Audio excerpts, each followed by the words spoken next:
24 नवंबर 2009 के दिन अमेरिका के यूटा में रहने वाले जॉन एडवर्ड नाम का 26 साल का लड़का जो अपनी जॉब से सीधा छुट्टी लेकर अपने घर पहुंचा।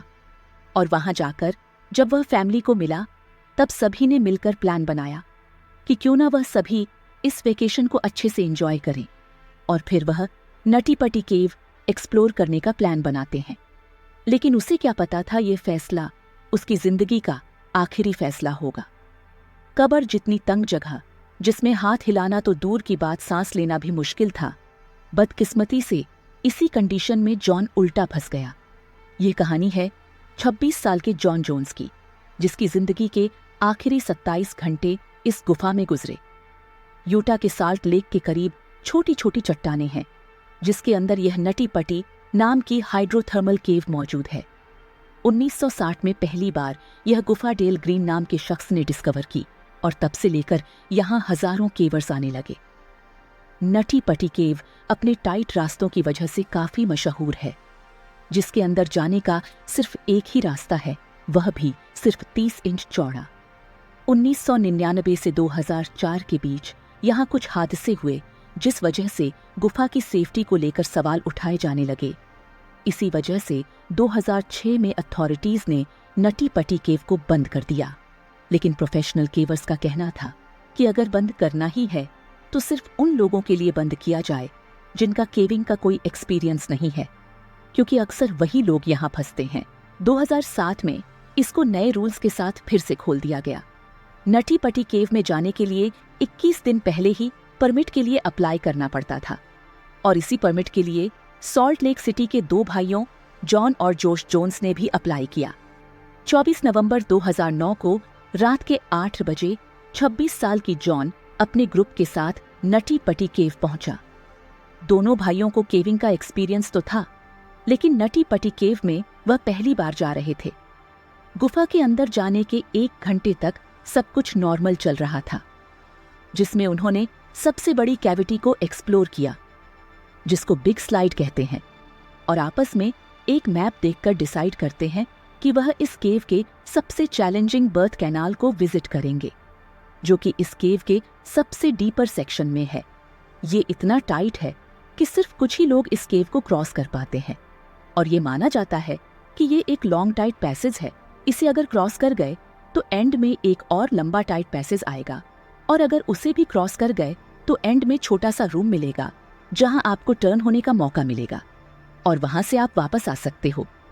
हालांकि ये इतना टाइट है कि इसमें एक्सपीरियंस केवर्स को भी घुटन होने लगती है। जॉन और उसका छोटा भाई जो उसके पीछे आ रहा था, उन्हें बर्थ कैनाल मिल जाती है और वह दोनों बर्थ कैनाल में घुस जाते हैं। लेकिन इसमें गलती ये होती है कि वह दोनों जिस रूट में घुसे ये वह बर्थ कैनाल की रूट थी ही नहीं। जॉन और उसका भाई एक्चुअल में गलत रूट में घुस चुके थे, जिसके बारे में इन्हें कोई आइडिया नहीं था। गुफा के मैप से देखा जाए तो ये वो रास्ता था जहां जॉन को राइट बर्थ कैनाल की ओर जाना था, जबकि उसने लेफ्ट टर्न ले लिया। जॉन अब कॉर्क स्क्रू के रूट में आ चुका था। वह जैसे ही आगे बढ़ा, रास्ता और तंग होने लगा और अब तो वह पीछे नहीं मुड़ सकता था।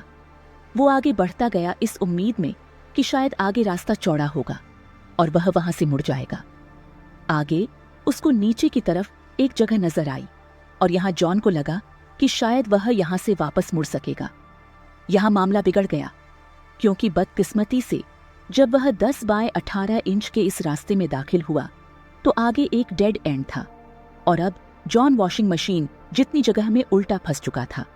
उसका सिर नीचे और टांगे ऊपर थीं और जगह इतनी तंग कि उसके हाथ भी बॉडी में दब रहे थे, यानी वह हाथों का इस्तेमाल भी नहीं कर पा रहा था।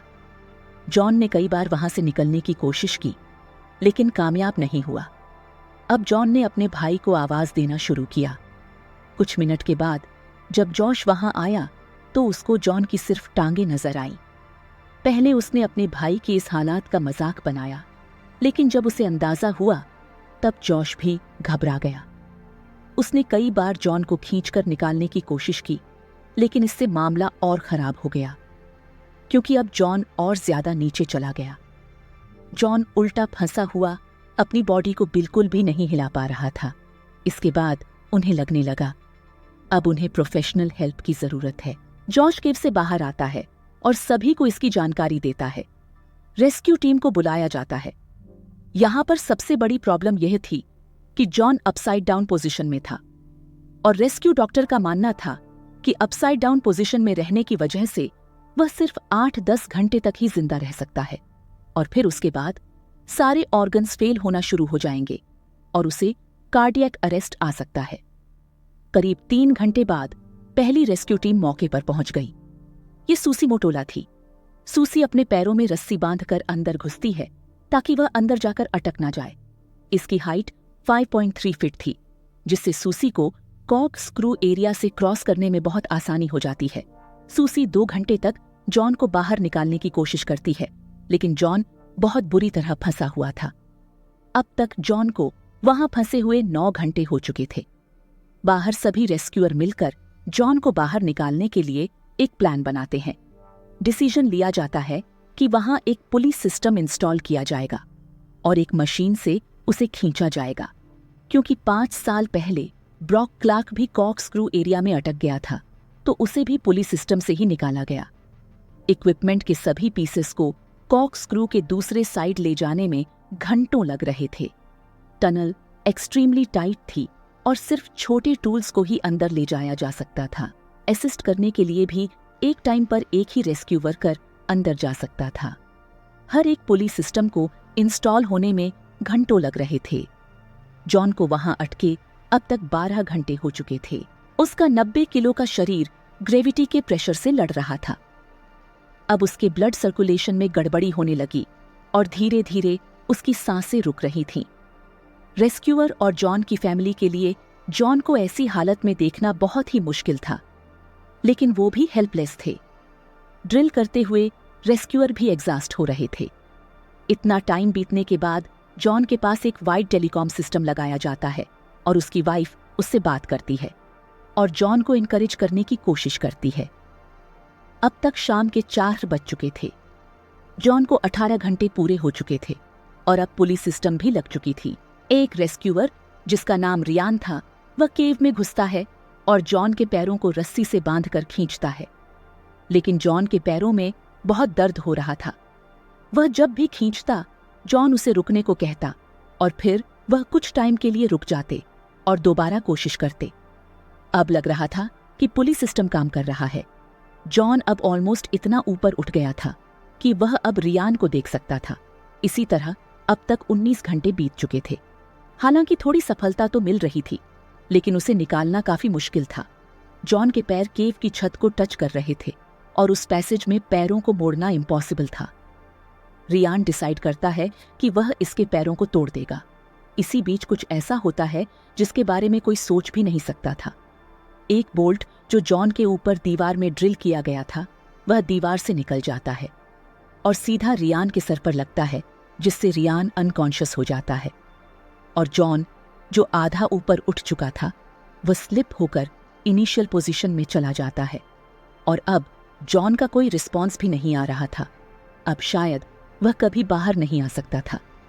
अब रियान की जगह जॉन के फादर डेव केव में जाते हैं और टूटे पुलिस सिस्टम को इंस्टॉल करने में 1 घंटा और लग जाता है। डेव जॉन के पैरों को रस्सी से बांधने की कोशिश करते हैं, लेकिन जॉन कोई रिस्पॉन्स नहीं करता। ये पूरा ऑपरेशन बिना जॉन की हेल्प के नहीं हो सकता था। जब डेव जॉन को बांधने की कोशिश कर रहे थे, तब वह खुद भी 15 मिनट तक वहां फंस गए थे। उसके बाद डेव की जगह एक नया रेस्क्यूअर लेता है और टेलीकॉम सिस्टम लगाया जाता है, लेकिन जॉन कोई रिस्पॉन्स नहीं दे रहा था। कुछ घंटे पहले तक जॉन की सांस लेने की आवाज आ रही थी, लेकिन अब वह शांत था। केव में मेडिकल प्रोफेशनल भेजे जाते हैं और वह कंफर्म करते हैं कि जॉन मर चुका है। 25 नवंबर की रात 11:56 में ऑफिशियली कंफर्म कर दिया जाता है कि जॉन एडवर्ड मर चुके हैं। जॉन अपनी लाइफ के आखिरी 27 घंटे एक एक्सट्रीमली इन्वर्टेड पोजीशन में था, जबकि डॉक्टर का कहना था कि वह सिर्फ 10 घंटे तक ही जी पाएंगे। जॉन की बॉडी को बाहर निकालने के कई प्लान बनाए गए, लेकिन बाद में डिसाइड किया जाता है कि जॉन की बॉडी हमेशा के लिए वही दफन रहेगी और पूरी केव को हमेशा के लिए बंद कर दिया जाता है।